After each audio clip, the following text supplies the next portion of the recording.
Hola, mi nombre es Ana Brugal y hoy estoy aquí para hablarles un poco sobre los termómetros, cuáles son sus tipos, sus usos y cuáles son los más usados en la actualidad. También vamos a discutir un poco sobre cuál es la ley que va arraigada al uso de los termómetros. Espero que puedan disfrutar. Inicialmente empezaremos hablando sobre qué son los termómetros. Los termómetros son un instrumento cuya utilidad es medir la temperatura, obvio, a través de diferentes mecanismos y escalas. El termómetro, digo, la escala más común o el mecanismo más común es la dilatación. La dilatación es una propiedad que tienen los materiales de poder expandirse frente a la presencia del calor. Los más comunes son los metales y otras sustancias más conocidos como el alcohol. Es el más conocido. Luego hablaremos sobre los tipos de termómetros.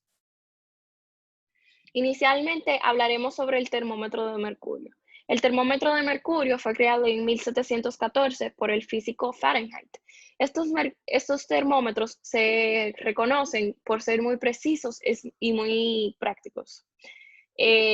Anteriormente se utilizaban en un gran volumen, pero a pasar los años se han ido sacando del mercado porque los termómetros de mercurio están compuestos de mercurio y el mercurio es un metal líquido que es tóxico, el cual es contaminante para el medio ambiente.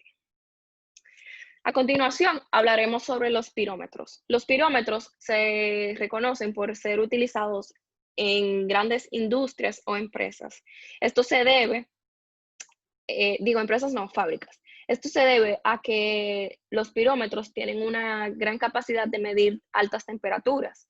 Normalmente los pirómetros van de los negativos 50 grados Celsius hasta los 4000 grados Celsius.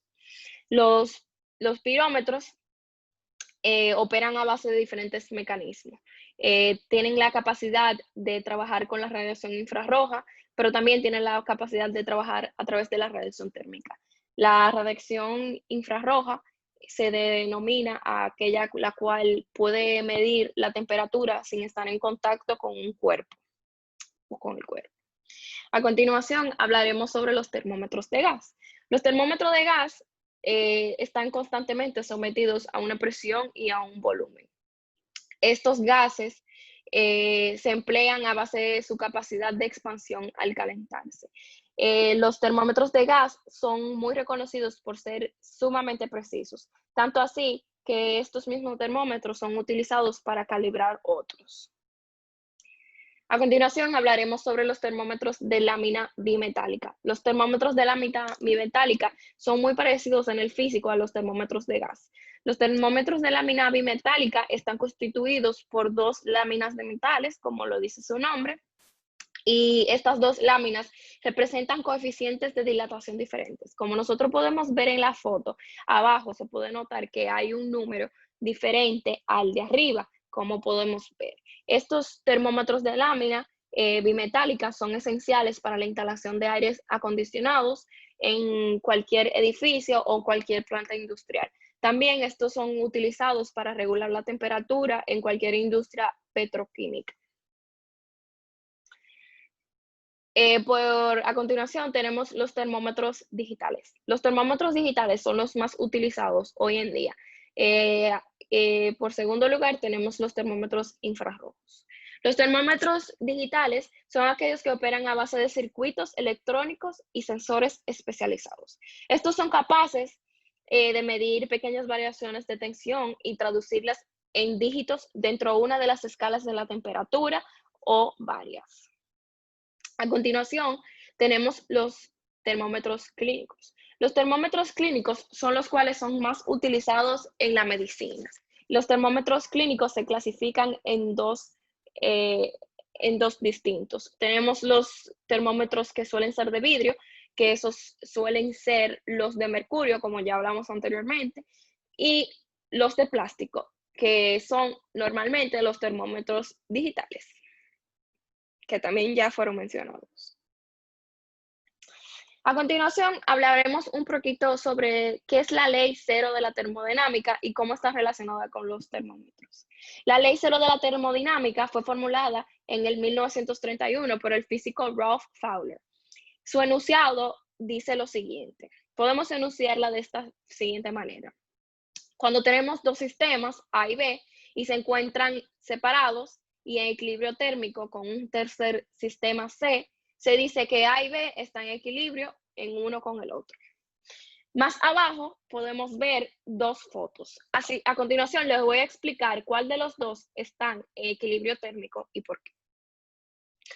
Aquí podemos ver en la primera figura, tenemos un objeto A, un objeto B, un objeto C. Una pared adiabática. Adiabática significa que no permite que haya transferencia de calor. Y luego tenemos una pared diatérmica, la cual sí permite que haya un flujo de calor. Como podemos ver, el objeto A está está permitiendo el flujo de calor con el objeto C. De igual manera, el objeto C y el objeto B permiten el flujo de calor entre sí. Esto quiere decir que si el objeto A y el objeto C están en equilibrio térmico y el objeto C con el objeto B está en equilibrio térmico, esto quiere decir que si A y C están en equilibrio térmico y B y C están en equilibrio térmico, por ende,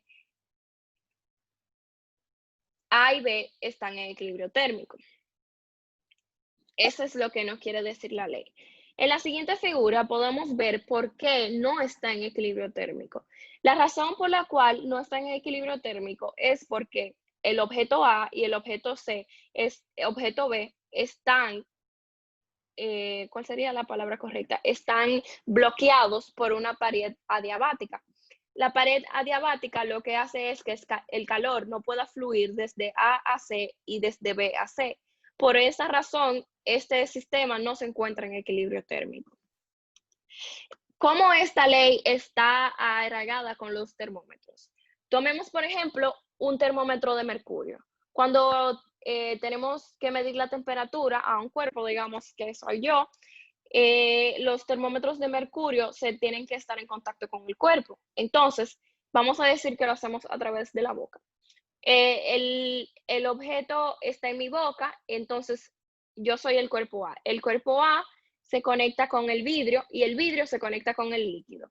Por esa razón, si mi temperatura del cuerpo A se transmite a la temperatura del líquido y en ese estado estamos todos en equilibrio térmico.